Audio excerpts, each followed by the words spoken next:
Good morning, everybody at First Garage. It's going to be a beautiful day for Memorial Day weekend. I was doing a couple hours sanding on the MGB this morning. Appreciate all the feedback from my last video.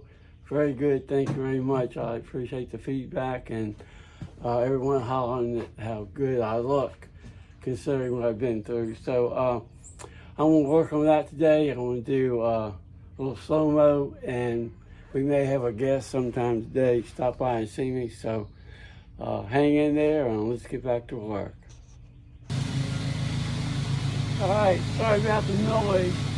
I'm going to be working on this front area here, trying to get it smooth, trying to put some lead in it. I'll put some lead, or I might have to use some Bondo. Haven't decided what I'm going to do yet.